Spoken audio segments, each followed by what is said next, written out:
Bom dia a todas e a todos. Hoje é dia 27 de setembro de 2023. Estamos dando continuidade à sessão de julgamento iniciada ontem, que teve que ser interrompida pelo prolongar das agendas, do horário, e a gente hoje está retomando aqui pela sessão de julgamento do processo administrativo sancionador número 19957 001621 2020-91, de que é relatora a diretora Flávia Perligeiro. Registro que, nos termos da deliberação CVM número 45 de 2021, a presente sessão será realizada de modo híbrido, mantida para as defesas a possibilidade de participação por videoconferência. A sessão por videoconferência mantém o seu caráter público, conforme o artigo 49 da Resolução CVM número 45 de 2021. Por essa razão, registro que a sessão está sendo transmitida pela internet. Funciona como procurador federal especializado na CVM neste caso, o Dr. Celso Luiz Rocha Serra Filho, a quem eu cumprimento, dando as boas-vindas e agradecendo pelo seu trabalho. São acusados no presente processo Baseman Soluções de Captação e Registro Limitada, Frederico Plais Riso, ambos representados pelo Dr. Lucas Santana de Almeida Silva, que fará uso da tribuna de maneira virtual, pelo vídeo, a quem eu também dou as boas-vindas e cumprimento, desejando um bom dia. Estão também arrolados como acusados nesse processo Tergos S.A., Marcelo Vitor Pires de Souza. Ambos não constituíram advogado. Bom, tendo em vista que o relatório do processo foi previamente disponibilizado no site da CVM, eu dispenso a leitura do mesmo. Observações quanto à sua redação poderão ser encaminhadas diretamente ao meu gabinete ou ao da doutora Flávia Perligeiro, que é a relatora nesse caso. Passo a palavra, então, ao defendente para fazer a sua sustentação oral, pedindo respeitosamente que o defendente faça uso dos limites regimentais de 15 minutos. Muito obrigado. Obrigado, senhor presidente. Bom dia. Queria cumprimentar aos demais membros do colegiado, senhora diretora Flávia, senhor diretor João, diretor Otto, ao membro da Procuradoria, Celso, doutor Celso. Eu vou ser bastante breve aqui, a gente já teve a oportunidade de discutir esse processo em sede de memoriais e vou me limitar a destacar aqui dois aspectos que a defesa considera mais centrais e que estão relacionados principalmente ao contexto de instauração desse processo, né? A defesa já apresentou ali, acho que detalhadamente, todas as razões de direito relacionadas a essa acusação, mas eu queria chamar a atenção desse colegiado, mais uma vez, para o contexto desse processo e para a identidade dos acusados. Esse é um processo que surge não muito tempo depois da promulgação da, então, 588, primeira norma com regras de crowdfunding da CVM, uma regulação que foi muito discutida e pensada, porque foi a primeira que se promulgou para esse mercado, que era um mercado que estava começando, né? O desafio da regulação ali foi criar algo que viabilizasse o mercado, expandisse as proteções para o investidor, mas viabilizasse o mercado. Existia um risco grande de imobilizar uma fonte de financiamento que estava nascendo à época. Então, tanto a inspeção de que se originou esse processo quanto a norma eram novas para a CVM, novas para os participantes do mercado. E esse é um mercado que, por definição, envolve participantes pouco sofisticados, né? A gente está aqui no primeiro elo da cadeia de financiamento, emissores que nunca tiveram contato com a CVM, nunca tiveram contato com o mercado de valores imobiliários, desconhecem as regras e, a despeito disso, recorrem ao equity crowdfunding ou outras modalidades de crowdfunding na busca de uma fonte de financiamento e com a vontade de cumprir a legislação, né? São participantes que estão aqui recorrendo a esse mercado, recorrendo às plataformas para captar. Não estou fazendo oferta de contrato de investimento coletivo, são participantes que entendem no mercado de equity crowdfunding, entendem aqui nesse mecanismo de financiamento, entendem que aqui pode estar o primeiro de muitas outras rodadas de financiamento que esse empreendedor espera poder realizar. Então, Eu acho que esse contexto é necessário porque esse é possivelmente um dos primeiros casos que a CVM está julgando de infração acima do 8, e certamente isso vai dar um recado para os participantes, plataformas, emissores, e acho que esse recado precisa entender o contexto desses participantes, precisa entender a natureza desses participantes. No nosso caso, aqui nesse processo em particular, os próprios emissores não constituem advogado, então é um tipo diferente de participante, inclusive para a CVM, né? Inclusive para a fiscalização da CVM e da SRE. Eu acho que esse é o pano de fundo que a gente, sempre que tem oportunidade, procura reiterar. Acredito que se tivesse havido um pouco mais de sensibilidade, talvez, ou algumas interações adicionais entre a SRE e os acusados desse processo, esse processo talvez não devesse ter se tornado uma acusação, né? Acho que a defesa procurou esclarecer aí alguns aspectos de fato, cronológicos, que buscam demonstrar que não houve intenção do defendente mesmo, e menos ainda do Frederico, de descumprir as instruções da CVM, muito menos a instrução número 8, que é uma infração de natureza grave. E se vocês me permitem, se os senhores me permitem, só para arrematar, eu acho que, do ponto de vista fático, há outras formas de entender o que aconteceu aqui, de enquadrar o que aconteceu aqui. Sob a perspectiva do defendente, dos defendentes, do PESMA, havia ali uma situação que já estava posta, em que um emissor, realizando uma oferta via plataforma, acabou por receber diretamente de dois grupos de investidores aportes correspondentes àquela oferta, e a plataforma, tendo constatado aquilo, agiu, quando constatou, para regularizar da maneira que entendeu mais correta. Mas, sem dúvida alguma, sem dolo, sem intenção de criar condições artificiais de oferta e demanda, deparou-se com uma situação que estava posta e procurou, na sua opinião, no seu entendimento, dar a solução que lhe parecia mais adequada àquela altura. Então, basicamente, essas as razões de defesa que a gente gostaria de destacar a essa altura. Agradecer novamente a disponibilidade de todos os membros do colegiado e encerrar por aqui a participação. Obrigado. Agradeço ao Dr. Lucas pela sua exposição. Passo a palavra à nossa Procuradoria, na figura do Dr. Celso Serra, para verificar se a nossa Procuradoria gostaria de fazer alguma manifestação.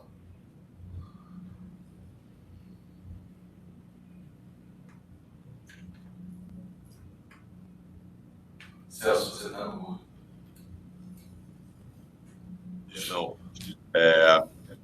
Presidente, eu acho que esse caso está bem instruído, é um caso relativamente simples. A gente ratifica aqui o parecer da PFE sem acrescentar mais nada por um momento. Agradeço. Lucas, diante dessa moderação, imagino que você não tenha novas inclusões a fazer na sua razão de defesa. Correto, senhor presidente. Bom, encerradas as manifestações, passo a palavra à diretora Flávia Belingeiro para a leitura de seu voto. Obrigada, senhor presidente. Como de praxe, vou fazer uma leitura resumida do meu voto, que vai estar disponível logo na sequência do julgamento. É uma página da CVM na internet e também nos autos do processo. Hoje, em especial, em função de termos passado para hoje o final da realização da sessão de ontem, eu vou fazer uma leitura ainda mais resumida. E começo, inclusive, já destacando aqui a conclusão do voto, no sentido da absolvição de PESMA, Soluções de Captação e Registro Limitada, Frederico Plaz Riso, Tercos S.A. e Marcelo Vitor Pires de Souza, quanto a todas as imputações que foram formuladas no âmbito desse processo. Eu vou passar aqui, então, brevemente as razões e fundamentos, que, como dito, vão estar detalhados na versão escrita. Eu iniciei com uma introdução e uma descrição detalhada de cada um dos 7 descumprimentos apontados pela SRE no termo de acusação. Não há questões preliminares. Aqui cabe considerar que se trata de segmento de desenvolvimento mais recente e inexistem precedentes de processos sancionadores envolvendo plataformas de crowdfunding. Por isso mesmo, passo a pontuar no voto certas especificidades da abordagem regulatória adotada pela CVM com relação a esses novos participantes do mercado. Evidentemente, não cabe balizar o regime diferenciado de deveres e obrigações que se aplica nesse caso, aquele que se aplica aos intermediários em geral e às companhias abertas, por exemplo. A primeira sessão do voto na verdade, bastante extensa, e eu vou me permitir pular toda ela. Trata do histórico, na verdade, de evolução, tanto do regramento quanto dos fundamentos, passando inclusive pela questão da audiência pública da CVM, destacando a função de gatekeeper, que foi conferida às plataformas, mas ao mesmo tempo pontuando também a realidade específica desse gatekeeper. Nesse sentido, eu ressaltei que o papel central da plataforma de crowdfunding para desenvolvimento desse mercado, com segurança jurídica e proteção dos investidores, mas também não deixei de registrar, de um lado, que essa realidade não deve resultar na importação automática dos mesmos parâmetros para um eventual juízo de reprovabilidade que seria utilizado com relação ao intermediário tradicional. Passando as imputações, eu seguia a mesma estrutura feita no termo de acusação. Os primeiros 3 descumprimentos foram reputados de menor potencial ofensivo, segundo reconhecido pela própria acusação no termo de acusação, apresentavam baixa expressividade e a SRE não enxergou, abro aspas, justa causa para apresentação de termo de acusação, fecho aspas, tendo em vista a necessidade de abertura, contudo, do processo sancionador em função dos demais descumprimentos, ela optou por incluir também esses. Quanto a isso, a defesa apontou que isso representaria um mau uso do processo sancionador. De início, destaquei inclusive que a amostragem tomada foi pequena. A supervisão selecionou 3 ofertas dentre 46 listadas pela plataforma, mas, por outro lado, que esse grupo selecionado apresenta aproximadamente 10% das 35 ofertas bem-sucedidas no período, incluindo operações com patamares variados e subscritores e valores subscritos também variados. Desse modo, eu não vislumbrei elementos para, a priori, fazer um juízo negativo da amostra em si, para poder inferir o estado dos controles e procedimentos internos.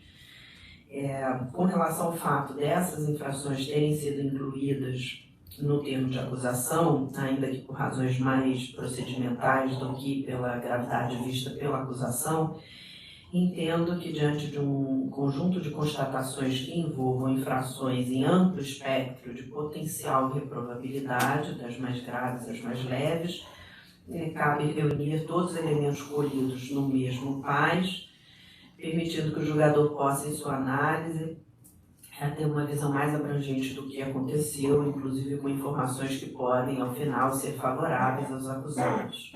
Nesse sentido, o fatiamento das conclusões de uma inspeção, separando os fatos conforme uma gravidade teórica, em alguns casos pode resultar na perda de informações e indícios. Portanto, embora eu compreenda as considerações formuladas pela defesa e a potencial aplicação ao caso de precedentes do colegiado em hipótese de descumprimento de regras de caráter instrumental, não entendo que seja imperioso à área técnica fazer um fatiamento das suas conclusões, especialmente quando as infrações estiverem potencialmente relacionadas a causas subjacentes, como, por exemplo, falhas de sistemas e controles internos.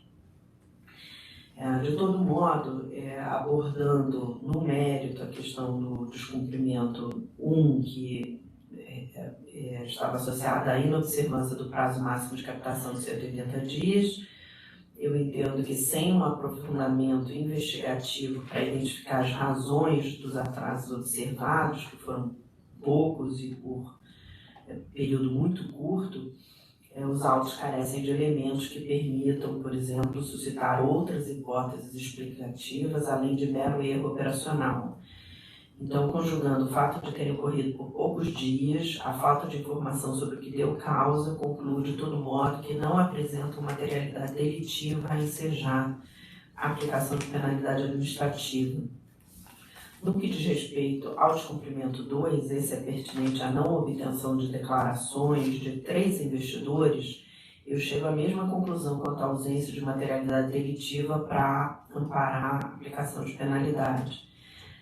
Nesse item eu me estendo um pouco mais em razão, e aí cito inclusive o próprio trecho de contribuição dada em esclarecimentos pela plataforma na época da inspeção, identificando que havia uma questão do desenho do sistema utilizado à época pelo participante.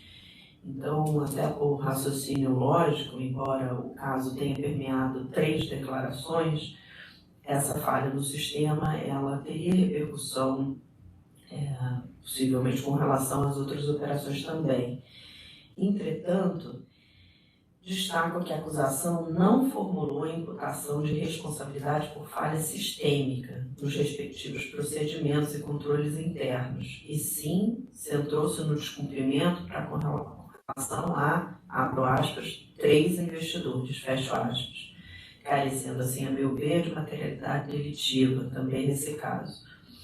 Passando ao descumprimento 3, aqui foi o fato de uma única oferta ter apresentado um valor mínimo substancialmente inferior a 2/3 do valor máximo, mostrando claramente, revelando-se um fato de menor relevância.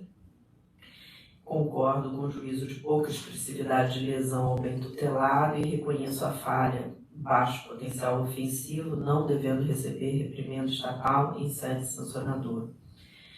Passando às demais infrações imputadas, decorrem basicamente de 2 ocorrências verificadas em uma única oferta, que levou também a que a emissora, Termos, e seu diretor fossem acusados. As condutas seriam relativas, segundo a acusação, à transferência de recursos dos investidores diretamente para a conta do emissor, e ao fato de que a Termos Pesquisa Ensino Limitada, chamada TPE, foi um dos subscritores dos valores imobiliários que ampararam essas transferências diretas, ter subscrito aproximadamente 52% do montante capital, captado pela Termos S.A.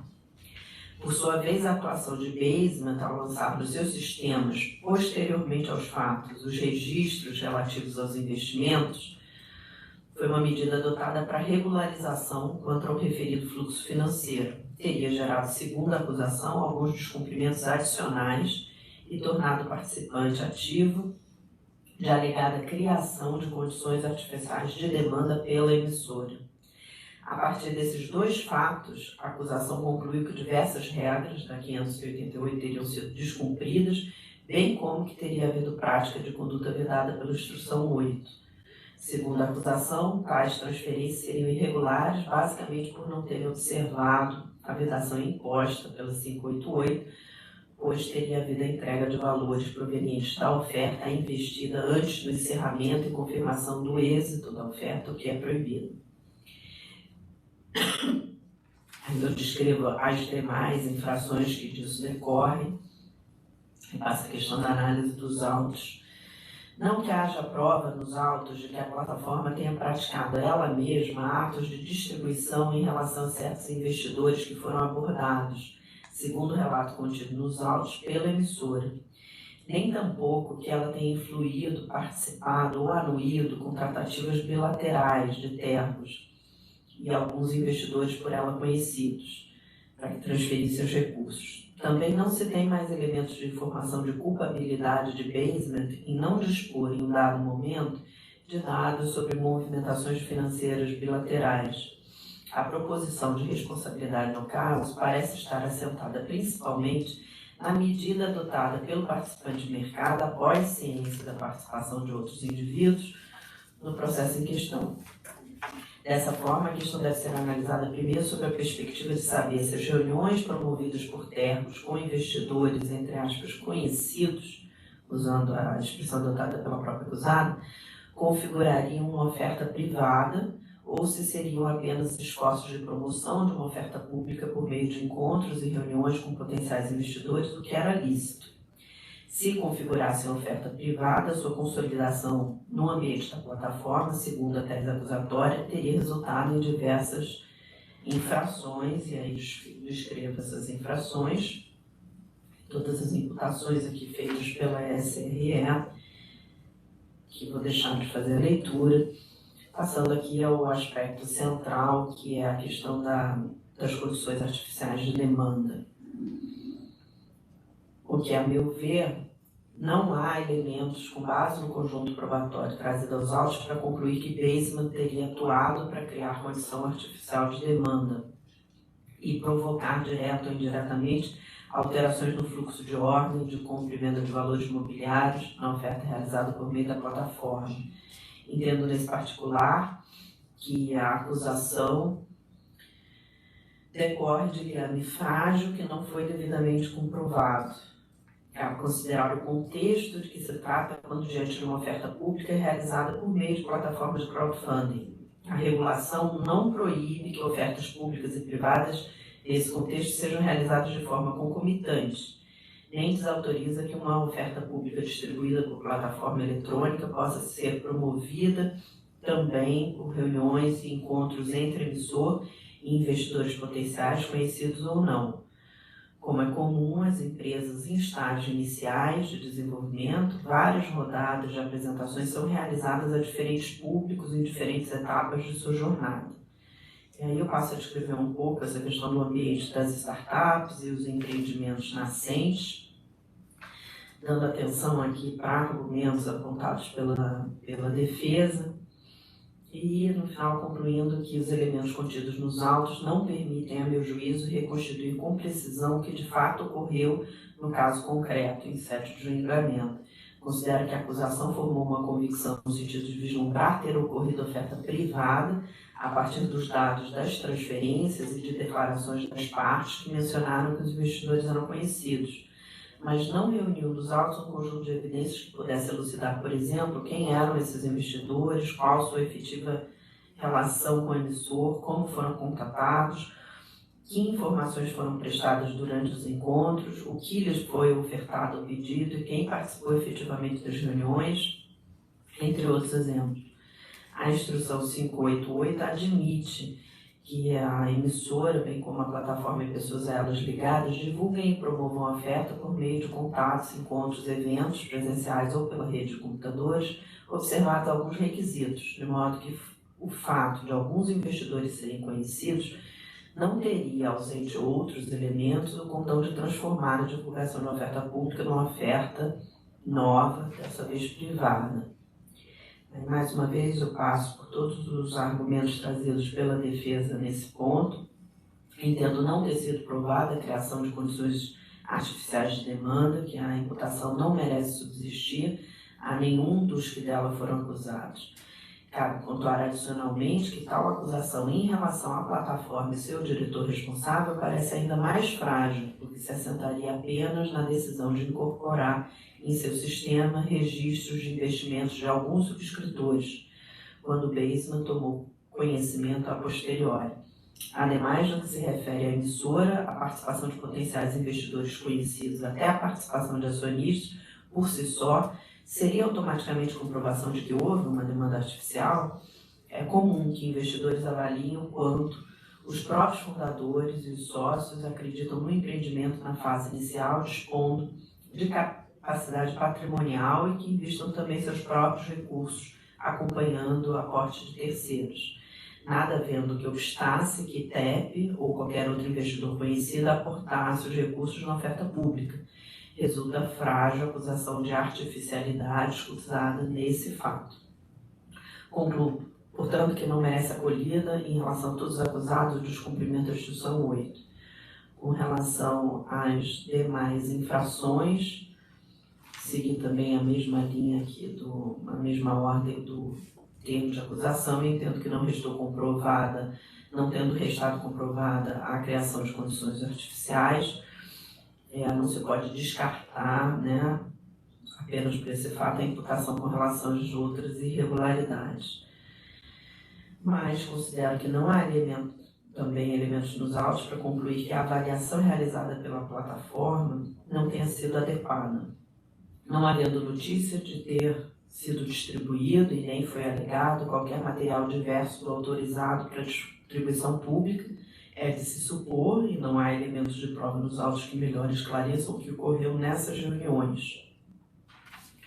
Entendo que o gatekeeper poderia ter comunicado a irregularidade à CVM, no caso das transferências, mas não me parece que, não tendo sido vislumbrada a referida criação por parte da emissora de condições artificiais de demanda, fosse de se esperar uma medida de suspensão da oferta, especialmente a se ter em conta que se tratava de investimentos efetivos e não simulações. Então, depois discurso sobre a acusação com relação à plataforma de ter distribuído valores imobiliários fora do ambiente eletrônico, entendo igualmente que não há prova nos autos. As informações trazidas aos autos são convergentes no sentido de apontar unicamente a atos da emissora. E a já citada consolidação de registro não poderia ter efeito retroativo para atribuir essa autoria de eventual distribuição pretérita, a falta de provas diretas à basement, insubsistente, a meu ver, pela mesma razão, a imputação de descumprimento ao artigo que veda a confirmação de investimento no local ou em ambiente distinto do da plataforma. Sigo, então, discorrendo ainda sobre outros deveres da plataforma enquanto gatekeeper, mas demonstrando que, nesse caso, não se tem, com base na prova dos autos e nos argumentos trazidos pela defesa, como imputar a basement qualquer responsabilidade a que caiba penalização. Por fim, com relação à atuação de Tergos, o seu diretor responsável, aqui no caso fala da 8 que já tratei antes, permanece a questão de analisar se descumpriram a regra da 588, que diz respeito ao acesso a recursos financeiros de investidores antes do encerramento da oferta. É um importante mecanismo para a proteção dos investidores, evitando que façam aplicações de forma prematura em ofertas públicas que, em momento posterior, não sejam exitosas. Aqui, novamente, vou deixar de ler, mas faço uma abordagem geral a respeito da importância dessa regra, que aqui não se refuta, do ponto de vista do quanto previsto, inclusive transcrevendo parte de ofício, mas também com relação a Tergos, não se viu irregularidade nessas transferências. A defesa que apresentou na fase ainda de investigação alegou que não viu irregularidade nas transferências, tendo se apoiado a orientação da plataforma, que era o agente que detinha da expertise para orientá-la quanto aos procedimentos a serem observados, e aí eu trago os argumentos que foram à época apresentados.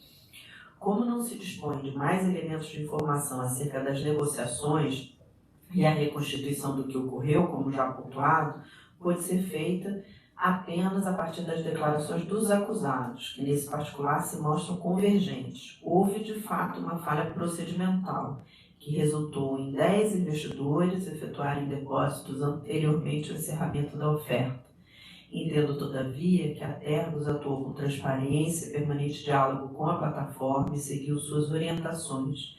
Importa ressaltar que os emissores nessas operações são empresas de menor porte que já enfrentam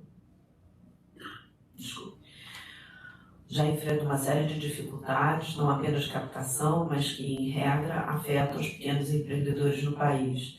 Não que seja excusável o desconhecimento da regulação aplicável, mas não se pode desconsiderar que o contexto em que a oferta da Tergos se desenvolveu era ainda de consolidação do novo setor, inclusive para muitos gatekeepers que ainda acumulavam naquele momento experiência com as primeiras operações no segmento de mercado para investimento participativo ainda nascente. Assim concluo a inadequação de impor sanção à emissora, inexistente qualquer elemento, ainda que indiciário, da ocorrência de fraude ou de erro manifestamente grosseiro, e considerando ainda as evidências de boa-fé e a ausência de prejuízo aos investidores, notadamente nos momentos iniciais de desenvolvimento desse novo segmento. Ademais, tudo foi reportado à plataforma, que não viu nos fatos gravidade, por exemplo, para suspender a oferta, adotando providências saneadoras já comentadas. No que se refere ao alegado descumprimento da 558, artigo 11, parágrafo 2º, entendo que não restou devidamente comprovado que tenha havido confirmação de investimento no local dos encontros ou em ambiente distinto da plataforma, em razão das informações prestadas pela plataforma e pela emissora. E mesmo que isso possa ter ocorrido em algum momento, os registros feitos pelos acusados indicam que foram adotadas as providências para assegurar que o ambiente da plataforma recebesse essas informações. Entendo, assim, que ainda que tenha sido, seria aplicável aqui o mesmo raciocínio disposto anteriormente, não tendo decorrido prejuízo aos investidores e, ao que tudo indica, tendo sido regularizados os registros, não seria material para embasar a aplicação de penalidades aos acusados, notadamente levando em conta o momento que foi praticado. Portanto, aqui apenas repetindo a conclusão, por todo exposto, voto pela absolvição de Basement, Frederico Riso, Tergos e Marcelo Souza, quanto a todas as imputações que foram imputadas, que foram formuladas neste processo. É como voto, senhor presidente. Agradeço, diretora Flávia, pela leitura do seu voto.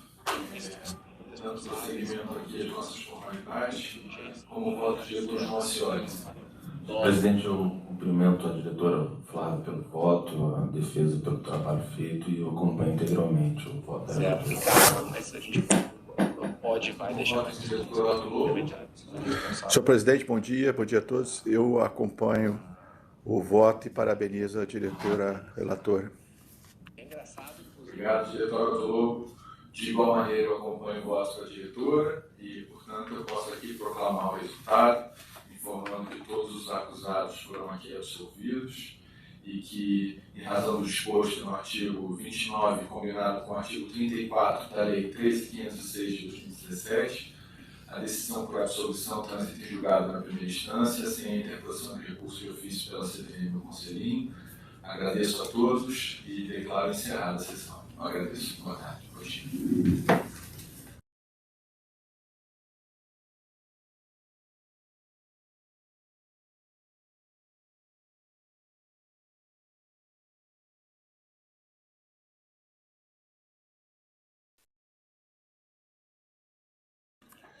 Ó, Acioli, um abraço especial aí, Acioli. Depois, se tiver notícias,